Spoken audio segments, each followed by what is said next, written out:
દરમિયાન અમે જાણીને આપને જણાવીશું કે આપના ઉપવાસના ફળ સ્વરૂપ જે વચન અપાયા છે તેનું કેવું પાલન થઈ રહ્યું છે। અમને આશા છે કે આપ 14મી ફેબ્રુઆરી સુધીમાં દિલ્હી પાછા આવી જશો। ગાંધીજીએ મૌલાનાને જવાબ આપતા કહ્યું હતું, મને 14મી તારીખ સુધીમાં અહીં પાછા ફરવાની આશા જરૂર છે, પરંતુ વિધાતાની જો જુદી જ ઈચ્છા હશે તો જુદી વાત છે, પરંતુ મને વિશ્વાસ નથી કે હું પરમ દિવસે દિલ્હી છોડી શકીશ।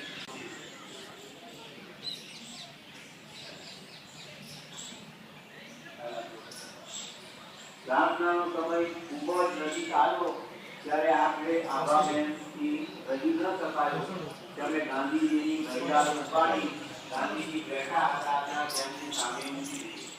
આમ છતાં ગાંધીજી પર તેની કોઈ અસર ન થઈ।